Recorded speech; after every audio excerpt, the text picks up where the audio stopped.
Hey everyone, Anthony Venuto here with InTouch Mortgage Solutions. It's Friday, Finance Fridays, and on this episode we're going to talk about common mistakes first-time homebuyers make when going through the pre-approval process.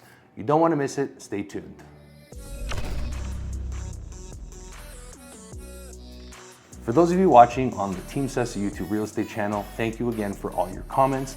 Don't forget to leave those comments in the comment section below, and while you're down there, smash that like button, hit the share button, subscribe, and get that notification bell so that you can get notified every time we post a new video.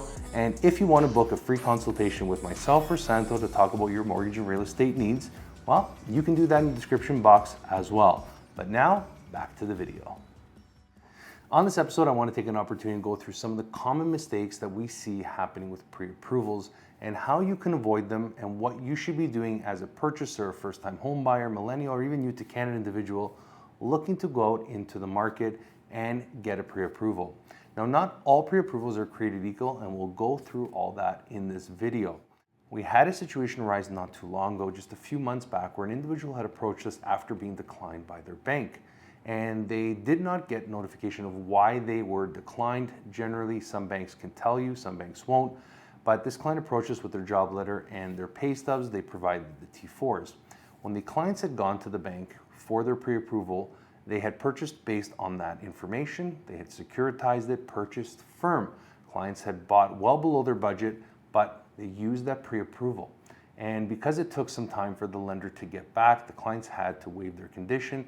The deal ended up going firm. The person at the bank told them, yeah, not a problem, we're all good.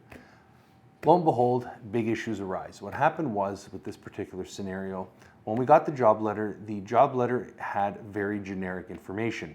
The individual was a commission-based individual. They had started less than a year ago, and the income bracket where it said salary basically just told them the whole amount.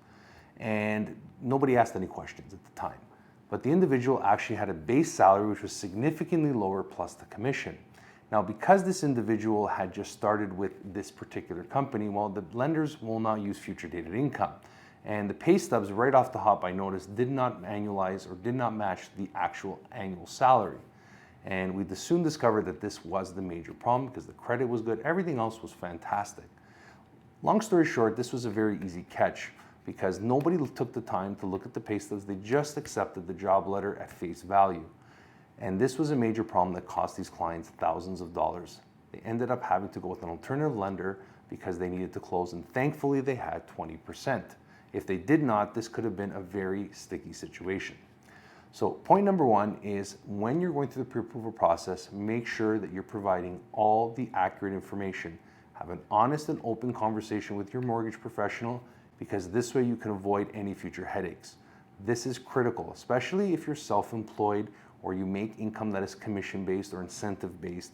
You want to make sure that all that information is covered right at the beginning, and especially, as I mentioned, if you're self-employed, making sure that your taxes are filed, what income you're showing, and especially right now, if you're going out to get a pre-approval with tax season approaching really quickly, you want to make sure that your income taxes are filed, and that if you can, bump up that income so that you can get a better average, because self-employed individuals require a 2-year average on their income. So T1 generals, notice of assessment, articles of incorporation. It could be very well that not providing those articles of incorporation could jeopardize your deal. And we've seen it happen where clients say, hey, I've had this company for, let's say 2 years, but the 2-year mark isn't for a few months from now.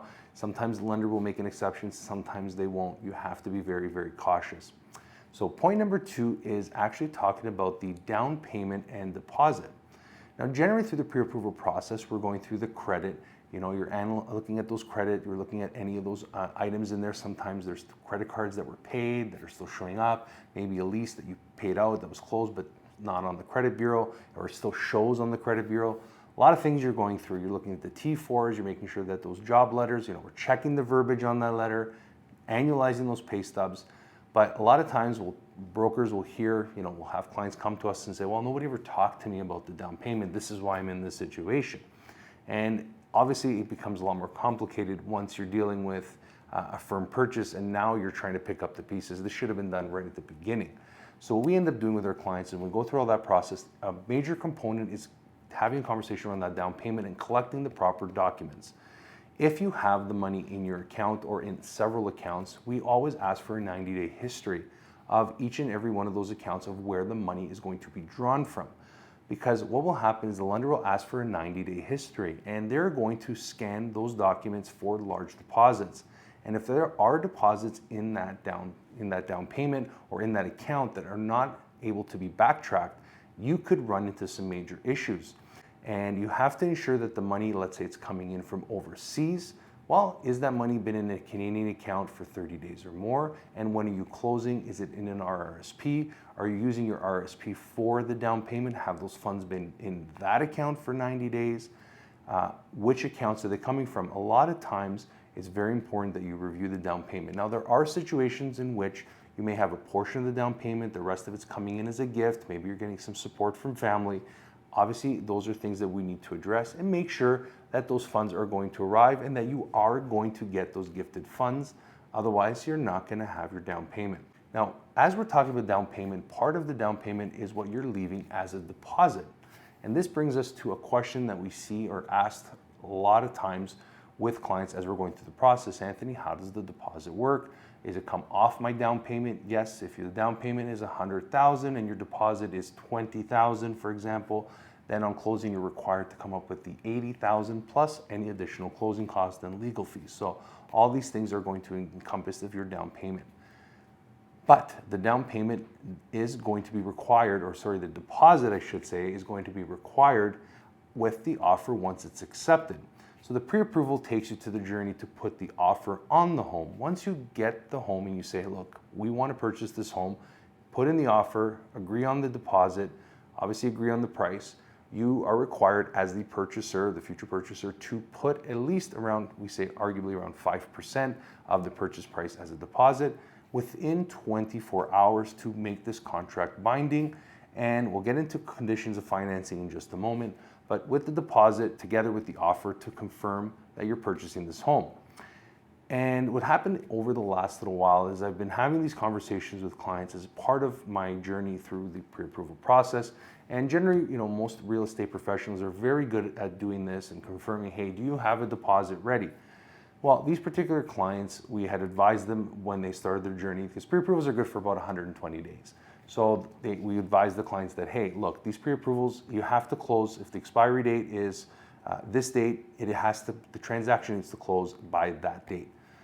And it had been basically about 2 months. They were closing within the 120 days. The clients had forgot that we had mentioned to them. They hadn't mentioned to me. They put the offer in. I got notified by the real estate agent that the offer was accepted. And the clients had basically lost the opportunity because their funds were in an online bank. It wasn't a brick and mortar location. They were locked up in funds, TFSA and RSPs, and they needed that money to be put into their account, and it would have taken about 4 days. So they couldn't actually complete the offer, which the client or the sellers had accepted.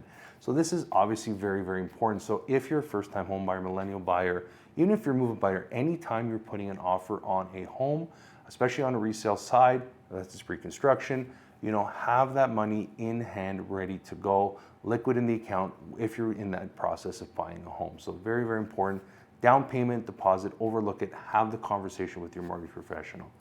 Now, finally, the major question with pre-approvals, probably the biggest question in this current market, and something that we should go without saying.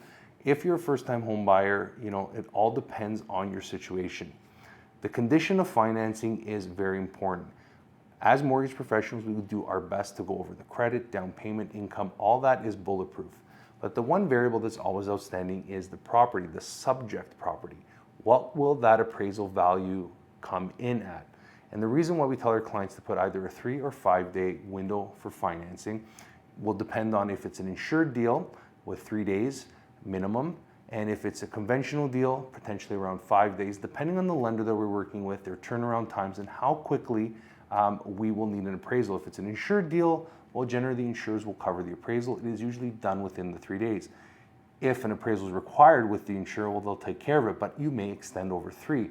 So that's why we generally say 5 days is a good opportunity. Now, there isn't a situation where if you have, let's say, a condo, there's a status certificate, there's other complications in that file, lawyer review, you may extend maybe 7 or 10 days. but generally the financing conditions are usually 5 days, unless you're able to get more. If you can, by all means, but 5 days is usually the minimum.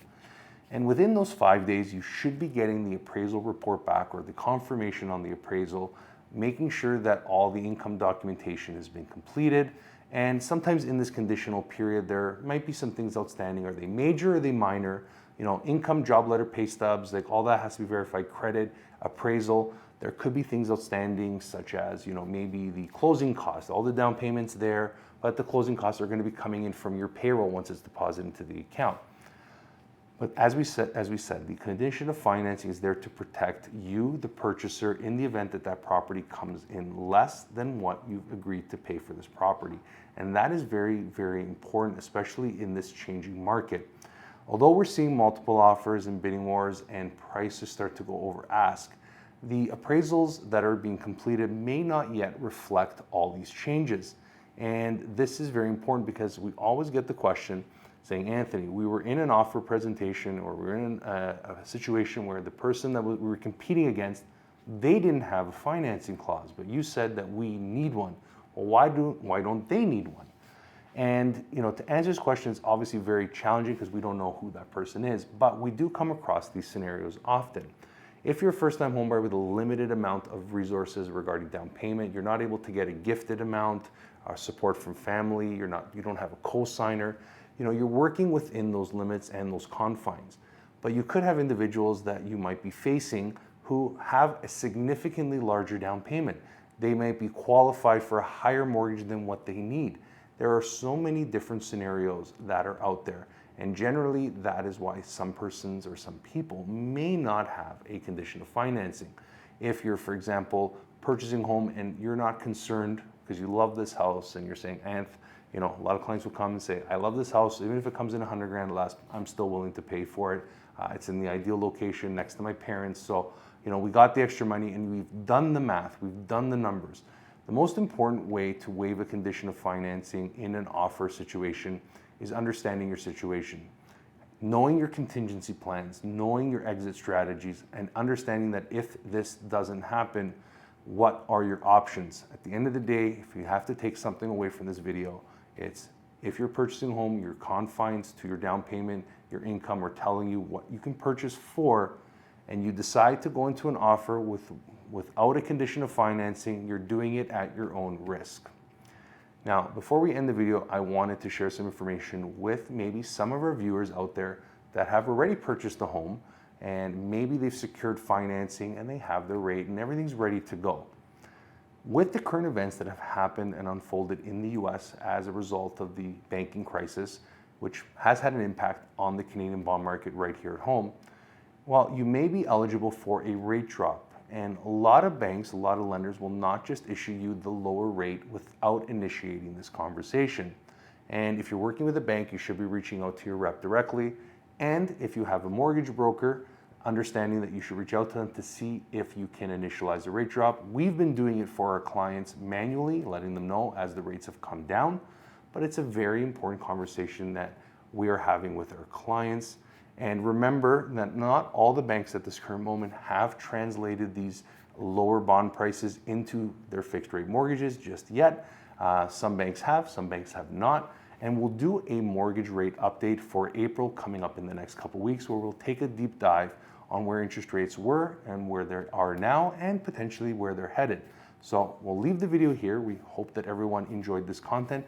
If you came into the video and you learned something that you didn't know before watching this video, we ask you to hit the like button, share this video with someone that may benefit from this content, and don't forget to subscribe to the channel and hit that notification bell. But until next week, we wish you all a great weekend, an even better Friday, and thanks for clicking, thanks for watching.